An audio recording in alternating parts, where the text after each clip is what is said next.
안녕하세요. 2024년 3월 25일 태국 뉴스입니다. 올해 송크란 연휴는 4월 12일부터 16일까지 5일간으로 태국 내 항공 수요를 처리하기 위해 38편의 항공편이 늘어날 것이라고 민간항공국이 발표했습니다. 증편 노선은 방콕을 오가는 푸켓과 치앙마이, 사무이와 우본 라차타니, 우돈타니와 콩겐입니다. 인터내셔널 리빙의 조사 발표에 따르면 은퇴 후 부부가 월 1,500달러로 생활할 수 있는 곳에 치앙마이가 선정되었다고 합니다. 치앙마이 외에도 말레이시아 페낭과 캄보디아 프놈펜, 베트남 호이안과 스페인 그라나다 등이 선정되었습니다. 야생동물보호센터는 주민들에게 피해를 주는 묘뿌리에 야생 원숭이를 포획해 이주시킬 것이라고 발표했습니다. 주민들의 음식을 훔치거나 빼앗는 경우가 다발하고 있어 당국은 공격성이 높은 원숭이들을 선별해 이주시킨다는 계획입니다. 방콕시는 송크란 행사 기간 106곳의 체크인 장소를 마련해 14에서 15개 하이라이트 행사로 진행할 것이라고 밝혔습니다. 관광청이 사남무앙 지역에서 주최하는 송크란 행사는 11일부터 15일까지 열릴 예정입니다.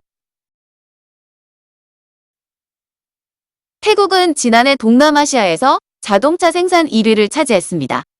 태국 정부는 태국을 미래 자동차 생산업으로 만드는 것을 목표로 하고 있다고 밝혔습니다. 국립공원당국에 따르면 페차부리 깽끄라짠 나비축제가 3월부터 6월 초까지 열린다고 합니다.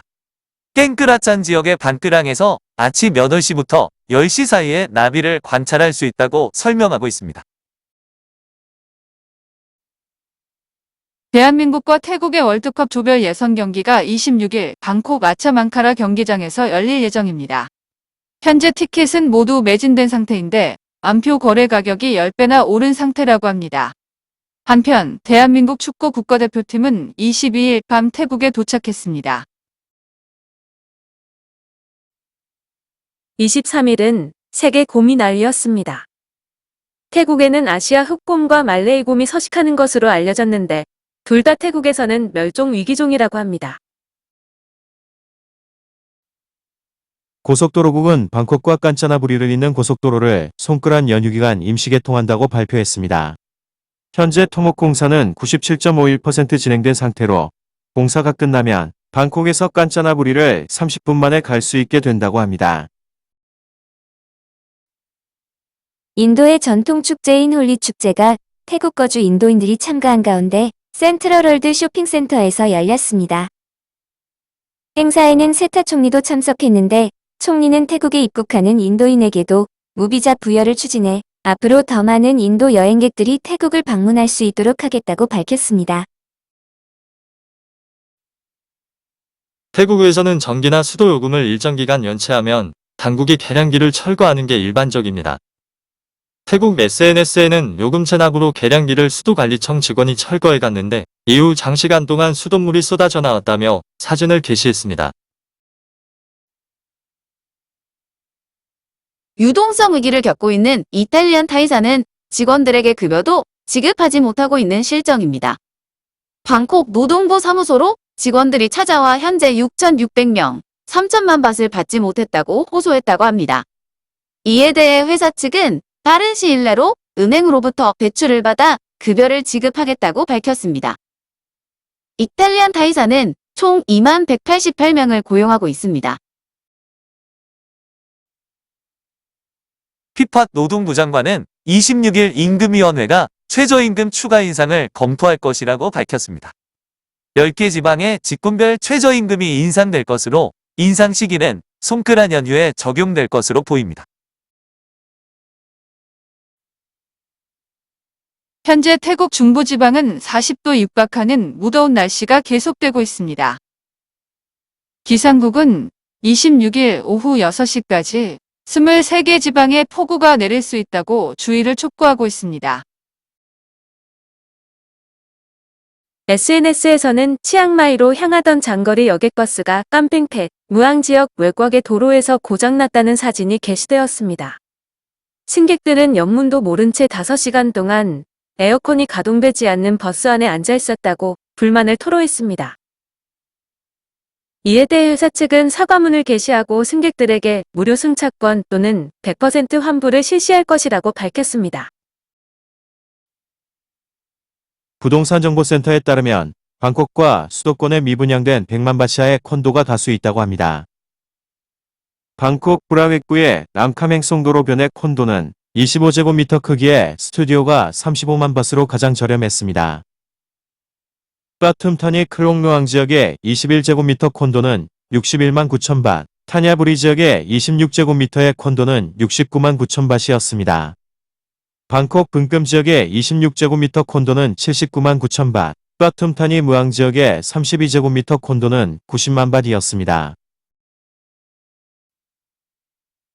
태국에도 인터넷은행인 가상은행 설립이 추진되고 있는 가운데 SCBX사는 한국 카카오뱅크와 합작회사를 설립해 가상은행 허가 신청 준비에 나선다고 밝혔습니다. 회사 측은 허가 권 확보를 위해 중국의 위뱅크와도 제휴를 했다면서 관련된 모든 회사가 협력해 기술 인프라와 솔루션을 설계할 것이라고 설명했습니다. 국립행정개발원이 지지정당과 차기 총리에 대한 여론조사 결과를 발표했습니다. 차기 총리 후보 1위는 까우클라이당의 전 대표인 피타 씨가 42.75%였으며 2위가 현 총리인 세타 총리, 3위는 탁신 전 총리의 차녀인 페통탄 씨였습니다. 현재 지지정당으로 1위는 48.45% 까우클라이당, 2위 22.1% 푸어타이가, 3위 루엄타이상차, 4위 민주당, 5위 팔랑프라 차라당, 6위 품짜이타이당이었습니다. 태국 국회에서는 며칠간 내년도 정부 예산 3조 4,800억 밭에 대한 심의가 열렸는데 298대 166으로 예산안을 통과시켰습니다. 한 트랜스젠더 인플루언서가 라마 1세 국왕의 동상 앞에서 노출이 심한 차림으로 찍은 사진을 SNS에 게시했다가 경찰에 소환되었습니다. 트랜스젠더는 기소되면 5년 이하의 징역과 10만 bat 이하의 벌금형에 처해지게 됩니다. 치앙마이에서는 오토바이를 타고 가던 헝가리 여행자 커플이 뚜껑이 없는 맨홀에 빠져 부상을 입는 일이 있었습니다. 지중화 공사를 위해 맨홀을 제거한 상태였는데 당국은 피해자들의 치료비와 오토바이 수리비를 보상할 것이라고 밝혔습니다. 푸켓에서는 이집트 남성이 택시 요금을 내지 않고 택시기사를 폭행하는 사건이 있었습니다. 신고를 받은 경찰이 이집트인을 체포했는데 정신감정을 위해 먼저 병원으로 이송했다고 합니다. 한 트랜스젠더 인플루언서가 라마 1세 국왕의 동상 앞에서 노출이 심한 차림으로 찍은 사진을 SNS에 게시했다가 경찰에 소환되었습니다. 트랜스젠더는 기소되면 5년 이하의 징역과 10만 bat 이하의 벌금형에 처해지게 됩니다. 교통부는 택시와 관련한 불만 민원이 1만 건 이상 접수되었다고 밝혔습니다. 당국의 자료에 따르면 무례한 행동이나 말투가 1872건, 난폭 운전 1285건, 미터 미사용 1054건, 목적 지전의 하차 강요 564건, 과다 요금 청구 335건이었습니다. 당국은 이러한 문제 해결하도록 관계기관에 지시했다고 설명했습니다. 중앙수사국은 뽀사무이의 처인 해변에서 전자담배를 판매하고 있던 2명을 체포했습니다. 태국은 전자담배의 유통과 판매, 소지가 금지되어 있으므로 태국 여행 시 주의하셔야 합니다. 짠타부리 무앙 지역의 두리안 농장에서는 밤사이 도둑이 들어 많은 두리안을 도난당했다고 합니다.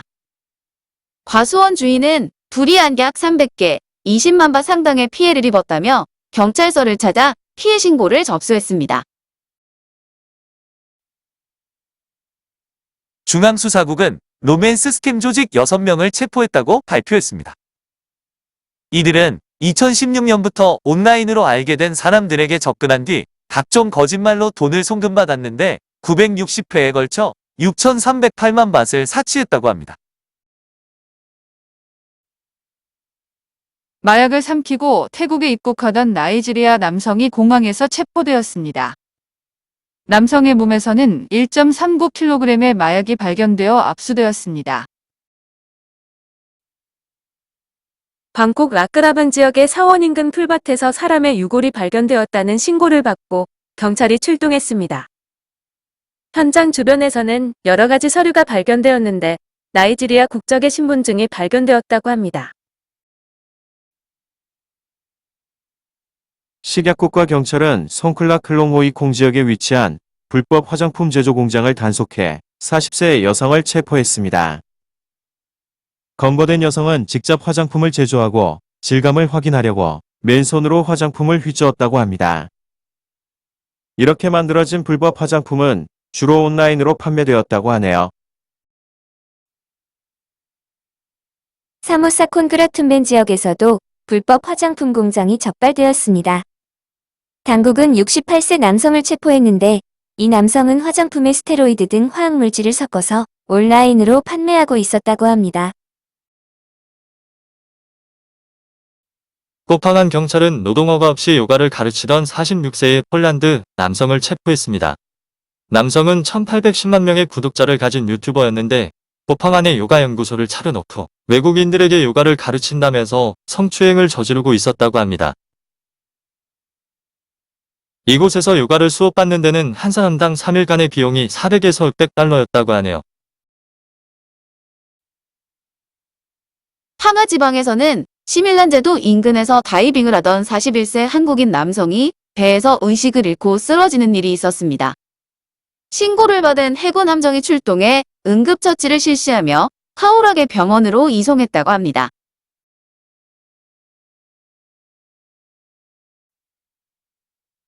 오늘도 시청해주셔서 감사합니다.